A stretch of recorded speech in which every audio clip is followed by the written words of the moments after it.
Bohong lah kalau kita kata tak marah orang yang pukul kita. Kita nak pergi dekat dia, kita nak marah, nak marah juga kan. Tapi dihalang oleh anak saya lah. Anak saya kata, Baba jangan Baba. Itulah reaksi warga emas bernama Zainuldin Hussein apabila ditanya berkenaan kejadian dipukul seorang pemuda di Padang Jawa, Shah Alam dalam satu rakaman yang tular di media sosial baru-baru ini. Berkongsi mengenai insiden berkenaan, Zainul berkata dia tidak mengetahui punca menyebabkan lelaki berusia 23 tahun itu bertindak memukulnya. Menerusi satu sidang media yang diadakan di kediamannya pada Rabu, Zainuldin tampil menjawab dakwaan dan cerita tidak benar. Kononnya dia melakukan provokasi menyebabkan lelaki berkenaan bertindak agresif. Komen saya kata saya tak buat. Itu je saya kata, saya tak buat benda itu. Saya pun tak faham dari mana saya nak tunjuk. Hingga kan saya tanya orang rumah saya nak pastikan sebab saksi yang paling hampir dengan saya dalam kereta tu adalah isteri saya dan cucu saya lagi dah tak faham. Pertama sekali saya tanya dia, ada tak saya bagi horn? Ada tak saya tegur isyarat-isyarat? Orang rumah saya kata tak ada. Orang rumah saya kata tak ada. Saya keluar. Lepas dia tu saya terus keluar. Masa tu bila dia buat tuduhan yang macam tu, saya mengatakan itu satu fitnah pada diri saya. Saya rasa saya malu dengan orang-orang kampung. Dengan umur saya yang macam ni, saya rasa malulah.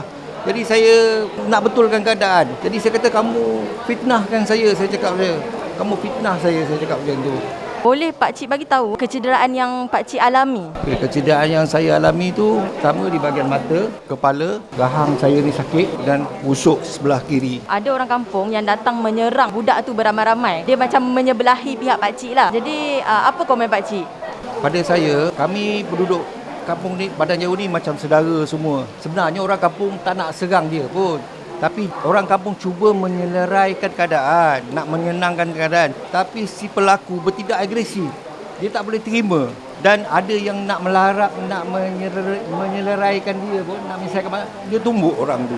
Jadi bila dia nak tumbuk pemuda tu, yang lain marahlah. Itu saya dah tak boleh buat apa. Itu bukan bidang kuasa saya dah. Saya tak tahu apa benda dah. Itu saya dah duduk dah kat situ.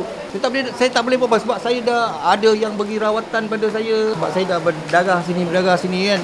Yang orang bagi rawatan pada saya. Saya tak tahu. Ketika tu sebagai seorang manusia, kita mesti ada sikap marah. Mesti marah. Bohong lah kalau kita kata tak marah orang yang pukul kita. Kita nak pergi dekat dia, kita nak marah. Nak marah juga kan. Tapi dihalang oleh anak saya lah. Anak saya kata, Baba jangan Baba. Anak saya tu halang saya. Dia tarik saya ke tepi lah. Secara jujur saya cakap memang ada. Bohong lah kalau saya kata tak ada. Bohong. Aku nak balas balik. Tapi ketika itu dalam keadaan marah. Saya rasa kalau dalam keadaan marah, orang datang minta maaf, kita belum tentu lagi kita nak terima. Bagi masa. Mungkin 2 hari, 3 hari, kita dah sejuk. Kita sebagai orang Islam, kita kena beristighfar dulu. Kita kena renung balik diri kita. Baru kita boleh terima maaf orang. Satu saya adakan confirm ni, saya nak menyatakan, saya maafkan dia. Bila Pak Cik cakap, Pak Cik dah maafkan budak tu. Jadi, adakah Pak Cik akan tarik balik berkenaan kes-kes polis tu? Saya serah pada undang-undang, pada pihak polis. Kalau undang-undang kata kita ikut undang-undang, kita kena ikut undang-undang. Saya tak boleh buat melanggar apa yang ditentukan oleh undang-undang. Sementara itu, anak sulung Zainuldin iaitu Muhammad Azali turut meluahkan rasa bengang apabila mengetahui bapanya dipukul lelaki berkenaan. Meskipun masih diselubungi rasa marah, Azali berkata dia terbuka hati memaafkan pemuda itu selepas berbincang dengan bapanya. Individu tersebut terus memukul ayah Cik Azali. Apabila Cik Azali di tempat kejadian, adakah Cik Azali akan membalas balik perbuatan tersebut? Apa yang saya buat, saya hanya cuba leraikan saja. Tapi pada ketika itu, situasi dah luar daripada kawalan. Sangat luar daripada kawalan. Memang tak terjangka lah sampai jadi macam tu. Saling agresif daripada pihak pemukul, daripada orang kampung yang cuba meleraikan. So saling agresif, kita pun tak boleh nak jangka lah. Setakat ni, kalau ikutkan rasa, kita tengok ayah kita kena pukul, memanglah kita ada rasa nak ingin pukul balik. Tapi itulah, orang kata tak terjadilah pada ketika itu. Tak terjadilah.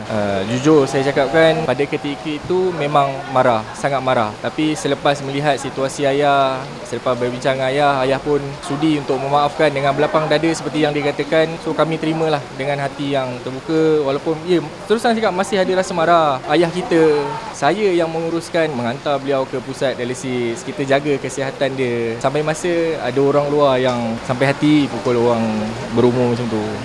Ada komen yang mengatakan Pak Cik sendiri yang menunjukkan isyarat tidak senonoh yang menyebabkan pemuda tu bertindak di luar kawalan. Jadi apa komen Cik Azali? Yang itu saya tak rasa ayah saya menunjukkan isyarat tersebut sebab satu orang yang berumur dan berpenyakit, takkan nak bertindak ataupun nak tunjukkan isyarat seperti itu. Lagi satu, mak saya kat sebelah bersama dengan anak buah. So saya tak rasalah yang macam tu. Even masa kejadian pun saksi pun ada cakap memang tak nampak pun, tak ada saksi pun cakap betul.